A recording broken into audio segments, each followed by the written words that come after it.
Bonjour chers frères et sœurs, belle journée aujourd'hui et puis c'est un plaisir de se rencontrer encore ensemble pour un temps dans la parole de Dieu. Je vous salue au nom du Seigneur Jésus. Et puis aujourd'hui j'aimerais juste regarder, prendre un court temps pour regarder ce que Jacques nous dit, quelque chose je crois qui est très important de considérer dans le temps dans lequel nous sommes. On retrouve le passage dans Jacques 1. Et puis, ce n'est pas la première fois qu'on regarde ça, et puis ce ne sera pas la dernière fois non plus. Et c'est un passage qu'on cite quand même régulièrement dans la vie de tous les jours avec notre marche dans le Seigneur. Si tu veux tourner avec moi dans Jacques 1, à partir du verset 5, nous lisons ceci. Jacques 1, verset 5. « Si quelqu'un d'entre vous manque de sagesse, qu'il la demande à Dieu, qui donne à tous simplement et sans reproche, et elle lui sera donnée. Mais qu'il la demande avec foi sans douter, car celui qui doute est semblable au flot de la mer, agité par le vent et poussé de côté et d'autre. Qu'un tel homme ne s'imagine pas qu'il recevra quelque chose du Seigneur. C'est un homme irrésolu, inconstant dans toutes ses voies. » Seigneur, on te rend grâce pour ta parole. Je te demande, Seigneur, ton aide, et puis je te prie qu'on ait des cœurs qui soient disposés afin de la recevoir, et puis d'être vraiment attentifs à ce que tu nous dis. On reconnaît, Seigneur Dieu, dans les temps dans lesquels nous sommes, c'est un temps que nous avons besoin pour discerner les choses, autant les temps dans lesquels nous sommes, mais également de discerner, Seigneur Dieu, ce que tu dis à ton Église de nos jours. Et plus particulièrement, Seigneur Dieu, en tant qu'assemblée ici au Carrefour. On te remercie au nom de Jésus. Amen. Amen. Donc, ici, ça nous dit, si quelqu'un manque de sagesse, la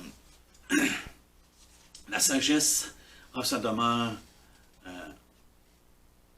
a pour demeure le discernement. C'est ce que la parole de Dieu nous dit dans Proverbe. La sagesse a pour demeure le discernement. Et s'il y a un temps là où nous avons besoin de discernement, c'est autant que lorsque les gens, dans le temps du Seigneur Jésus, lorsqu'il est venu sur la terre, eux également avaient besoin de discernement. Et plusieurs n'ont pas eu ce discernement-là de reconnaître la venue du Messie. Et puis, nous également maintenant, nous sommes à la fin des temps, comme les apôtres nous en font part. Et on est encore plus près de la fin des temps qu'il l'était dans ce temps-là. Et nous avons donc besoin également de discernement pour reconnaître les signes des temps. Et le Seigneur nous en fait part, n'est-ce pas, dans Matthieu, lorsqu'il dit, et dans Luc également, lorsqu'il dit, vous manquez de sagesse, vous savez reconnaître les signes du ciel pour savoir s'il va faire beau ou pas beau demain. Mais par contre, vous manquez les signes des temps. Ils n'ont pas reconnu le temps dans lequel le Seigneur est venu, et puis ils ne l'ont pas reconnu comme étant le Messie, pour la grande majorité, pour ne pas exagérer. Mais nous, on veut être comme les fils d'Issachar, qui avaient du discernement, qui reconnaissaient les temps dans lesquels ils se trouvaient, et puis ils savaient quoi faire. Et puis c'est ça que la sagesse donne, elle nous donne le savoir-faire. Elle nous donne une connaissance et savoir-faire avec quoi faire avec cette connaissance-là et comment agir. Et nous désirons être sages, mais non pas avec notre sagesse, mais la sagesse qui vient de Dieu.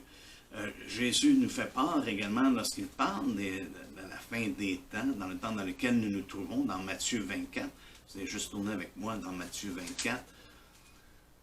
Il nous fait part de ça, l'importance justement d'être en mesure de reconnaître les temps dans lesquels nous sommes. Et pour ça, nous avons besoin de sagesse. Et donc, nous avons besoin de recevoir l'instruction que le Seigneur donne. Dans Matthieu 24, au verset 32, le Seigneur nous dit « Instruisez-vous par une comparaison tirée du figuier.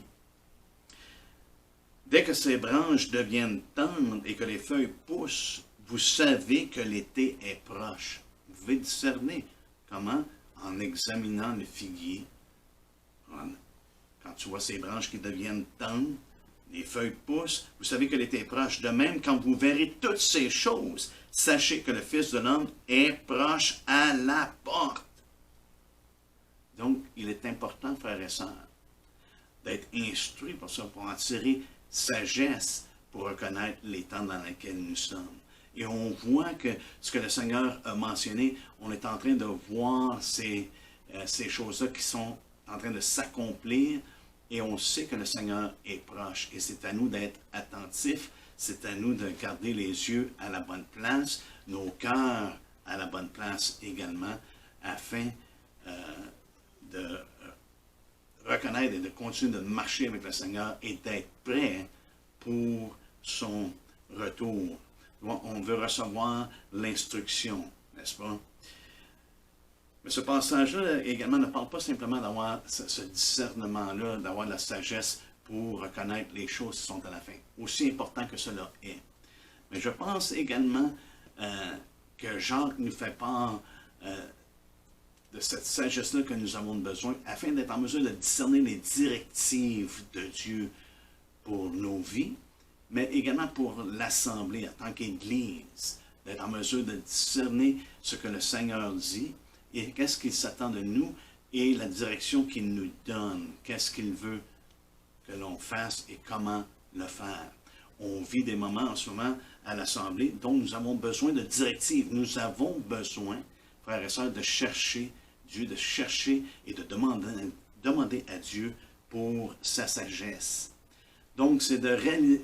La première chose que je veux mentionner, c'est de réaliser qu'on a besoin de sagesse.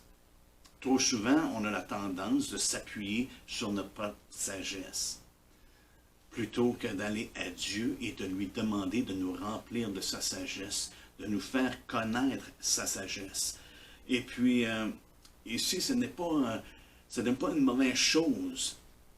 Ce n'est pas une honte de manquer de sagesse, dans le sens de reconnaître qu'on a besoin de sagesse, de réaliser qu'on a besoin de sagesse. Il n'y a rien de honteux, même ça nous dit ici, Jacques nous dit qu'il la donne simplement et sans reproche. Il ne reproche pas de manquer de sagesse, au contraire, il veut qu'on vienne à lui pour lui demander ce que nous avons de besoin. Et on sait, comme le Seigneur nous l'a enseigné concernant la prière, si on va au Père et on lui demande, et le Seigneur le compare avec nous les hommes, si on demande à Dieu l'Esprit Saint, il va nous donner l'Esprit Saint. Si on lui demande la sagesse, il va nous donner la sagesse que nous avons besoin. Et c'est ce que Jacques ici affirme. Si quelqu'un d'entre vous manque de sagesse, qu'il la demande à Dieu, qui donne à tous, simplement et sans reproche. Et elle lui sera donnée. Donc ici, on voit que c'est une sagesse, c'est pour un besoin personnel, mais également, je crois qu'en tant qu'assemblée, on peut s'accorder ensemble pour demander à Dieu la sagesse pour cette directive en tant que disciple de Christ et en tant que corps de Christ dans le monde dans lequel nous vivons en ce moment pour bien le représenter et bien le suivre tel qu'il le désire. On doit aller à la source, n'est-ce pas? On doit aller à Dieu. La demande doit être faite à Dieu et non pas aux hommes. On ne veut pas s'appuyer sur notre propre sagesse, comme dans Proverbe 3 nous fait part de ne pas s'appuyer sur notre sagesse. On ne veut pas demander aux hommes. Et trop souvent, ce qui arrive, c'est qu'on se tourne aux hommes plutôt que de se tourner à Dieu. On est plus apte à demander aux hommes des conseils que de se tourner à Dieu pour avoir le conseil et d'entendre ce que l'Esprit dit à travers la bouche de ses serviteurs, de ses disciples, mais de se tourner à Dieu. Et des fois, on se tourne vers l'homme et on n'est plus apte à entendre, à écouter des messages ou des sermons, plutôt que de tourner dans la parole, de se tourner à lui dans sa parole pour entendre ce qu'il a à nous dire. Et ça, c'est important, parce qu'il y a des gens qui entendent toutes sortes de choses. La parole de Dieu, elle est prêchée énormément, spécialement maintenant avec tous les médias et toutes les possibilités d'entendre la parole de Dieu. Mes frères et sœurs, si on se nourrit simplement de messages, nous allons manquer la sagesse de Dieu. Nous allons manquer de connaître Dieu intimement. Tout ce qu'on va avoir, c'est ce que quelqu'un va avoir dit concernant Dieu, plutôt que de le connaître à travers la révélation qu'il nous a donné dans sa parole. C'est pour ça, si quelqu'un manque de sagesse, qu'il la demande à Dieu. C'est ce que, ici, Jacques nous dit, qu'il la demande à Dieu. Manque de sagesse, ça veut pas, je ne dis pas de ne pas écouter des messages, mais si c'est simplement ça, on se tourne toujours vers un prédicateur, un enseignant ou ces choses-là, et qu'on ne se tourne pas directement à la parole de Dieu, frères et sœurs, nous pouvons être en danger d'être éloignés ou d'être séduits. Parce qu'un sermon peut être utilisé, un message peut être utilisé simplement pour emmener les personnes là où ce qu'on veut les emmener. Et leur faire voir simplement ce qu'on veut qu'ils voient. Mais nous avons la responsabilité d'aller à Dieu et de le connaître selon la révélation qu'il nous a donnée. De le connaître personnellement, afin qu'on puisse discerner ce que, quand on entend un message, est-ce que c'est vraiment de Dieu? Avoir la sagesse de reconnaître et de discerner si ce qui est dit est vraiment de Dieu. Comme les gens des Béréens ont fait avec Paul, ils sont allés examiner pour faire certain que qu'est-ce que Paul disait était exact et était conforme à la révélation que Dieu avait donnée. Donc, c'est notre responsabilité. Notre responsabilité première, c'est d'aller à la source, c'est d'aller à Dieu, de lui demander. Et ça fait preuve également, c'est cette humilité-là d'aller au Seigneur. Dans Proverbe, ça nous dit que la sagesse, c'est Proverbe 11, je crois.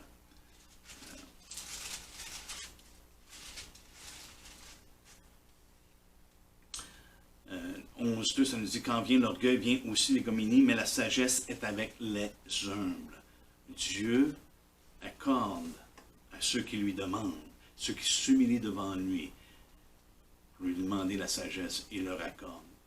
On sait qu'il fait grâce aux humbles, n'est-ce pas? Il résiste les orgueilleux. Donc, on doit s'approcher de lui. Regardez ce que, ici, Jean nous dit spécifiquement. Qu'il la demande à Dieu qui donne. C'est Dieu qui donne la sagesse. Qui donne simplement ou libéralement, dépendant des versions.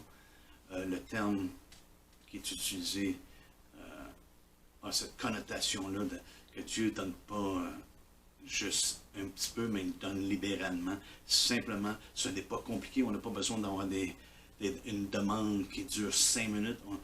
Simplement qu'on s'adresse à Dieu pour lui demander la sagesse, comment aller de l'avant, comment procéder dans certaines situations, comment vivre. Et Dieu est fidèle pour l'accorder. Et comme j'ai mentionné, sans reproche. Il n'y a pas de honte d'admettre que je manque de sagesse. Frères et sœurs, s'il y a une chose avec les années que je réalise de plus en plus, souvent c'est à quel point que, en tant qu'être humain, on peut manquer de sagesse. Chacun de nous. Et c'est pour ça qu'on doit s'approcher de lui demander, Seigneur, remplis-moi de ta sagesse, donne-moi la sagesse. Et en ce moment, en tant qu'assemblée, je vous encourage, nous avons besoin de sagesse afin de connaître les directives du Seigneur pour l'assemblée du Carrefour. Vous savez, on a discuté des choses dernièrement, dans les choses naturelles, autant des choses spirituelles. Mais la parole de Dieu nous parle en premier le naturel, après ça vient le spirituel. Et on a besoin à ce moment de sagesse pour prendre les bonnes décisions.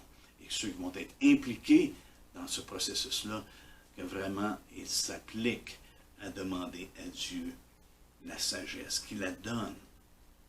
Et encore, Jacques affirme une seconde fois. Il lui dit qu'il la demande à Dieu qui donne.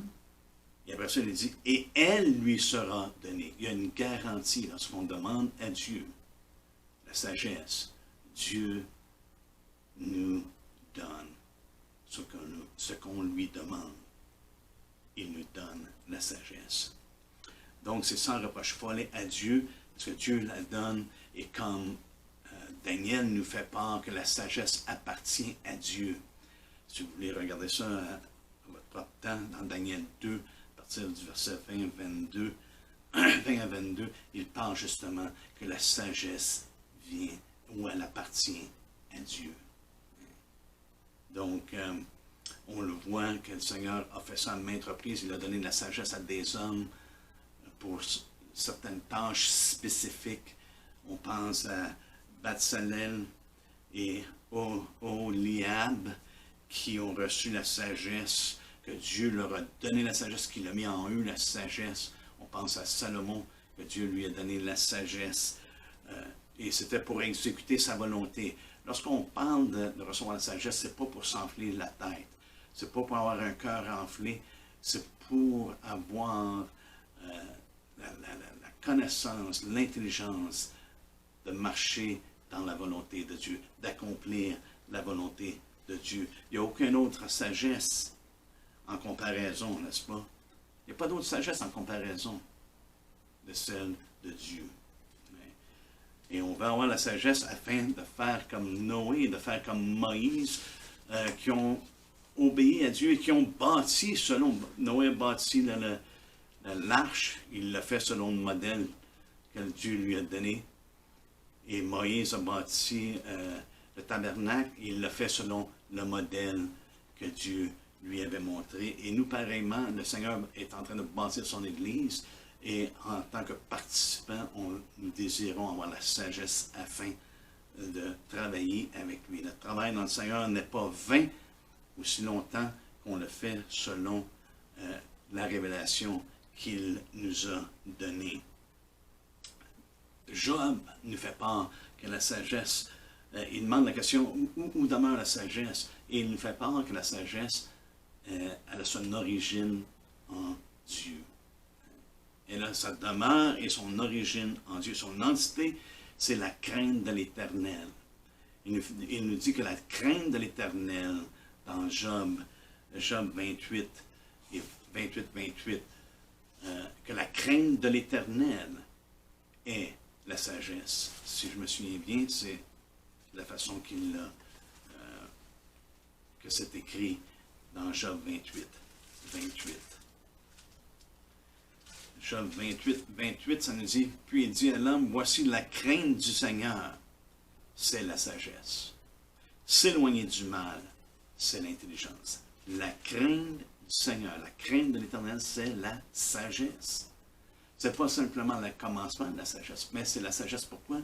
Parce que la sagesse a son entité, son essence est en Dieu. Son origine est en Dieu.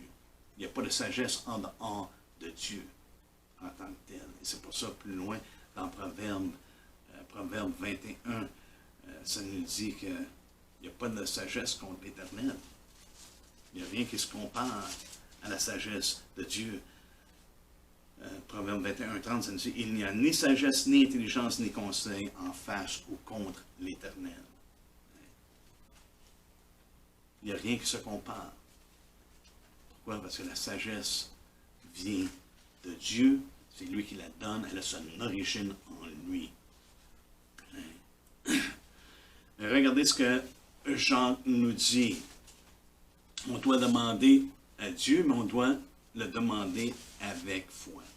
Et puis, j'ai essayé d'accélérer un petit peu pour justement regarder le principe de la foi qu'on voit à travers les Écritures, et plus spécifiquement dans Proverbe 2. Au verset 7, il dit, mais qu'il la demande avec foi sans douter. Car celui qui doute est semblable au flot de la mer, agité par le vent et poussé de côté et d'autre. Une personne qui doute, invraisemblablement, n'ira pas nécessairement à Dieu. Il va y aller, il n'est pas constant.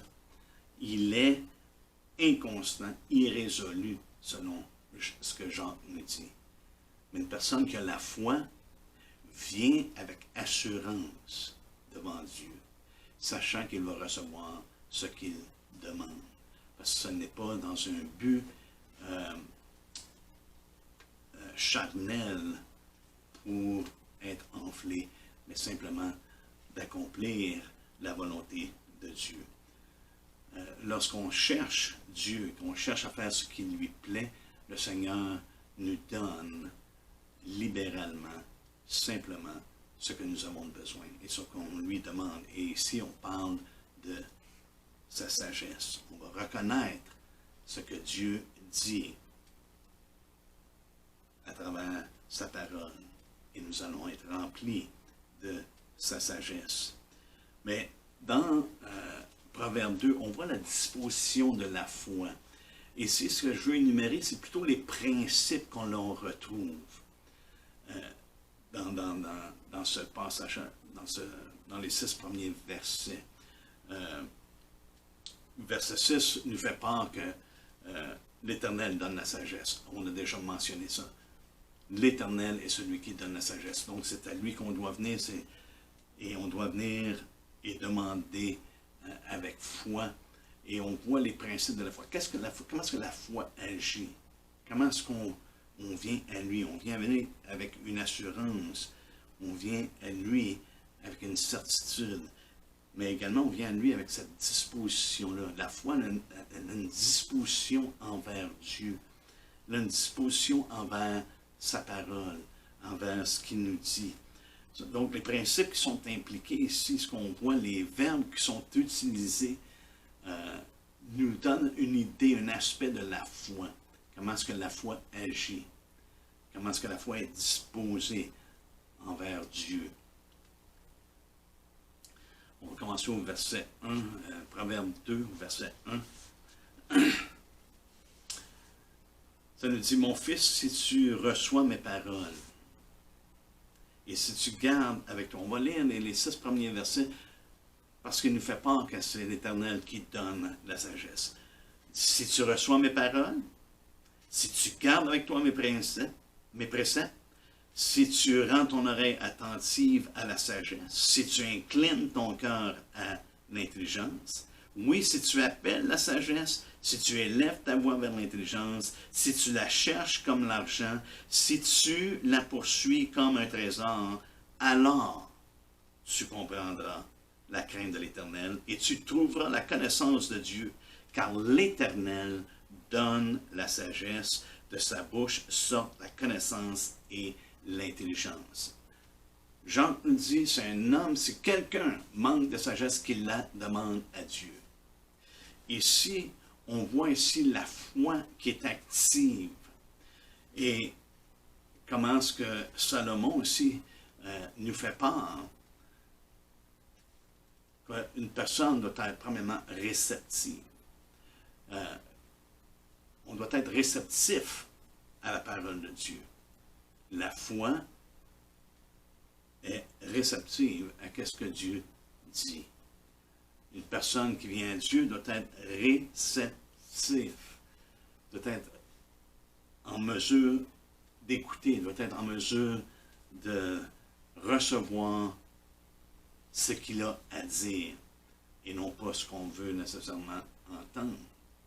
Doit être réceptif, recevoir la parole, si tu reçois la parole. Et ça nous affirme que ça ne vient pas de nous. La sagesse ne vient pas de nous. Elle vient de Dieu. Mais on doit recevoir. Si tu reçois mes paroles. Et ici, c'est comme le Seigneur nous dit, si on manque de sagesse, qu'on la demande à Dieu, on doit être réceptif à ce que Dieu dit. Non seulement être réceptif, mais également, on doit retenir cette parole-là que Dieu donne. Si tu gardes avec toi mes préceptes, il donne un différent mot pour la parole de Dieu, pour démontrer les différents aspects de la parole, de retenir les préceptes, de retenir ce que la parole dit, l'enseignement qu'elle donne. Et ça, frères et sœurs, ça démontre de la diligence. Quelqu'un qui est vigilant. Non seulement qui reçoit la parole, mais qui la garde. Qui est diligent. OK, c'est ce que Dieu dit. C'est ce que Dieu nous a révélé. Je vais donc garder cette parole-là. Et Jésus lui nous fait part que c'est une démonstration de l'amour. Et il l'associe avec l'amour. Une personne qui garde sa parole, c'est quelqu'un qui l'aime. Une personne qui ne la garde pas, c'est quelqu'un qui ne l'aime pas. Et Dieu donne aux uns, Dieu donne à ceux qui ont une relation avec lui et qui lui demandent. Et Jacques, plus loin dans son épître, juste quelques versets plus bas, il nous fait part non seulement d'entendre la parole de Dieu, mais de la mettre en pratique. Il nous fait part non seulement de recevoir la parole de Dieu avec douceur, mais de la mettre en pratique. Il n'a pas de se borner simplement de l'écouter, mais de la mettre en pratique et de se mettre à l'œuvre. Elle nous amène à se mettre à l'œuvre. Une personne qui fait simplement écouter et qui ne la met pas en pratique, qui se borne à l'écouter, devient sujet malheureusement à la séduction. Et c'est pas ce qu'on désire. On veut plutôt être emmené à œuvrer. Et c'est pour ça que je mentionnais un peu plus tôt que la sagesse qu'on demande, ce n'est pas pour nous-mêmes, pour qu'on soit élevé ou quoi que ce soit, mais c'est une sagesse dans le but d'exécuter, d'accomplir la volonté de Dieu, de bien remplir le ministère que Dieu nous appelle en tant qu'Église, en tant qu'Assemblée, ou individuellement, de bien remplir le service à lequel le Seigneur nous appelle. Et c'est pour ça que Jean nous dit ici, celui qui aura persévéré, n'étant pas un auditeur oublié, mais se mettant à l'œuvre, celui-là sera heureux dans son activité. Il y a une bénédiction. Et donc, la sagesse qu'on reçoit, c'est une bénédiction parce qu'on reçoit les directives de la part du Seigneur, mais également parce que ça nous engage au service, ça nous engage à se mettre à l'œuvre du Seigneur, et non pas nos propres affaires, pour bâtir notre propre petit royaume, ou notre propre petite vie. On est appelé de la part du Seigneur pour vivre pour lui. Donc, on veut la mettre en pratique. Donc, si tu gardes avec toi mes préceptes, on voit ici la diligence. Mais non seulement ça, la foi ici, on voit que la foi est attentive. Est attentive à la parole. Ça nous dit, si ton oreille est attentive à la sagesse. On sait que la sagesse sort de la bouche de Dieu. C'est ce que ça nous dit ici. Car l'Éternel donne la sagesse. Ça vient de lui. De sa bouche sortent la connaissance et l'intelligence. Donc, si on vient à Dieu, et puis peut-être attentif à ce qu'il nous dit, on sait que la foi vient de ce qu'on entend, et ce qu'on entend vient de la parole de Dieu. Dans les Écritures, à travers les Écritures, c'était d'obéir ou d'avoir la parole de Dieu et de lui obéir était un signe de sagesse et d'intelligence. Dans Deutéronome, au 4e chapitre, au 6e verset, au verset 5, ça nous dit, « Voici, je vous ai enseigné des lois et des ordonnances comme l'Éternel, mon Dieu, me l'a commandé, afin que vous les mettiez en pratique dans le pays dont vous allez prendre possession. Vous les observerez et vous les mettrez en pratique, car ce sera là votre sagesse et votre intelligence aux yeux des peuples qui entendront parler de toutes ces lois, et qui diront, cette grande nation est un peuple absolument sage et intelligent. » Donc, c'est d'être attentif à la parole de Dieu, et ça devient un signe pour les autres. Parce qu'on va marcher selon les consignes de l'Éternel, selon la parole qu'il nous a révélée. Encore une fois, Salomon qui dit la sagesse est avec ceux qui écoutent les conseils. Donc, c'est important d'être attentif. Et puis, lorsque je pense à ça, pour ceux qui écoutent les conseils, l'importance d'être attentif. Frères et sœurs, nous avons besoin d'entendre ce que Dieu dit, de le reconnaître à travers travers sa parole, ce qu'il dit, mais on a besoin de le comprendre dans le contexte dans lequel ces choses-là sont dites. Parce que parfois, malheureusement, et même trop souvent, les gens vont prendre des versets, des choses hors contexte et les appliquer dans leur vie. Et souvent, ça devient un désastre.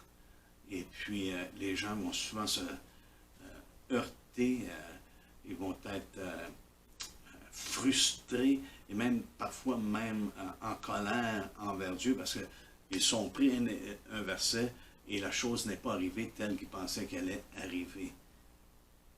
Et là, l'importance de vraiment être attentif à la sagesse, être attentif à ce que Dieu dit et de le comprendre dans le contexte dans lequel les choses sont données. Comme je mentionnais dimanche à propos de Jérémie 29, 11, que j'ai des bons plans pour toi.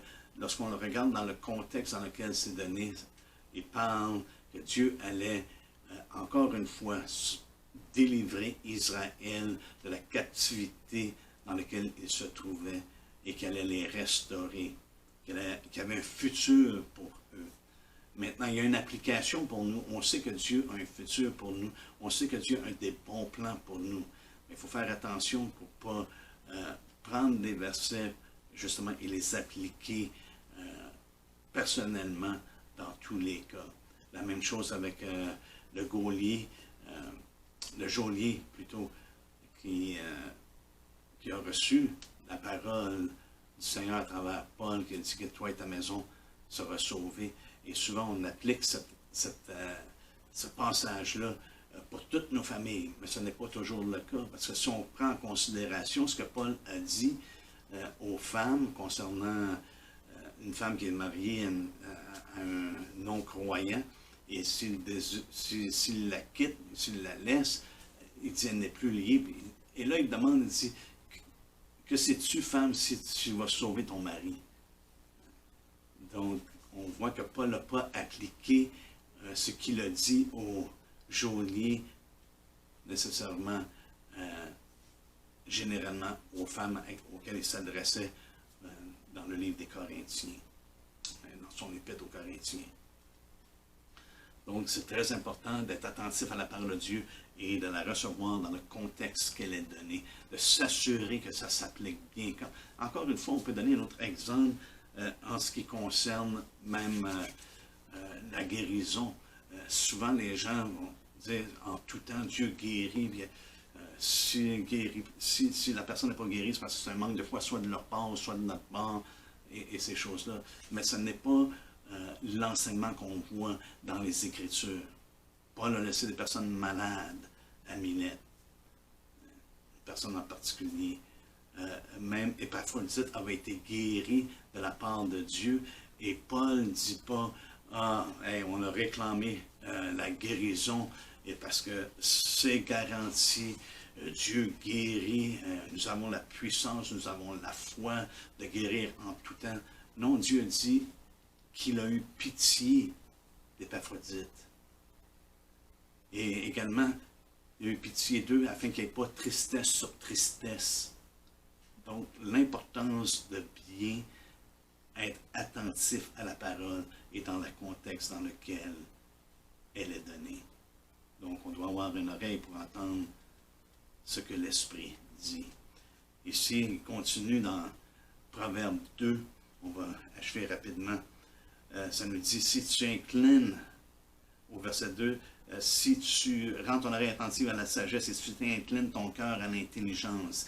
Ici, d'incliner son cœur, ça veut dire d'être disposé à obéir, non simplement à entendre, mais à obéir. Comme Paul le dit aux Romains, il dit, vous avez obéi de cœur à la règle de doctrine dans laquelle vous avez été instruit. Il continue, si tu la cherches comme l'argent, si tu la poursuis comme un trésor. Oh, au verset 3, excusez. Oui, si tu appelles la sagesse et si tu élèves ta voix vers l'intelligence, si tu la cherches comme l'argent et si tu la poursuis comme un trésor. Ici, on voit ce déploiement-là sacrificiel. Si tu appelles, si tu élèves ta voix, tu es constant, tu es persévérant, si tu la cherches comme l'argent, si tu la poursuis comme un trésor. Et ça me rappelle ce que le Seigneur a dit dans Matthieu 13. Ça me rappelle la parabole qu'il fait part concernant le royaume des cieux. Au verset 44, dans Matthieu 13, ça dit « Le royaume des cieux est encore semblable à un trésor caché dans un champ. L'homme qui l'a trouvé le cache et dans sa joie, il vend tout ce qu'il a et achète ce champ. » Le verset 45, « Le royaume des cieux est encore semblable à un marchand qui cherche de belles perles. Il a trouvé une perle de grand prix. Il est allé vendre tout ce qu'il avait et l'a acheté. » On voit ici ce déploiement de sacrifice. Paul nous invite également au même déploiement de sacrifice. N'est-ce pas? Dans Romains 12, 1, il dit « Je vous exhorte donc, frères, par les compassions de Dieu, à offrir vos corps comme un sacrifice vivant, saint, agréable à Dieu, ce qui sera de votre part un culte raisonnable. » Donc, la foi est prête à payer le prix. Est prête à se donner complètement, à se sacrifier, prêt à tout donner pour justement obtenir ce qu'on demande. Et c'est pour ça que Jean dit qu'il la demande avec foi. C'est pas de frotter une lampe magique, mais c'est de venir à Dieu selon la révélation qu'il nous a donnée et de lui demander, Seigneur, nous avons besoin de sagesse. Seigneur, peut-être cette personne, j'ai besoin de sagesse. Et ici, c'est de suivre, je crois,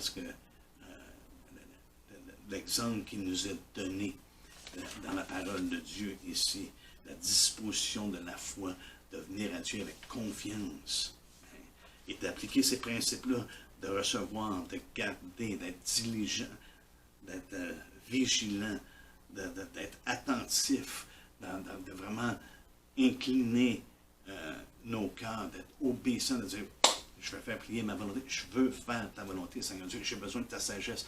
C'est dans ce but-là que je te le demande. Parce que je ne cherche pas mes propres intérêts, mais plutôt les intérêts de Christ. Et le résultat est merveilleux. Il dit, car l'Éternel donne la sagesse de sa bouche, sorte la connaissance et l'intelligence. Il va nous accorder ce qu'on lui demande. Et nous allons avoir illumination, parce qu'il nous dit au verset 5, « Et tu comprendras la crainte de l'Éternel, et tu trouveras la connaissance de Dieu. » Tu vas recevoir la sagesse. Tu vas être rempli de sa connaissance, de l'intelligence. Tu vas connaître Dieu, en d'autres mots, selon sa révélation. Et les bénéfices sont énormes. Il y a le bénéfice du salut au verset 7.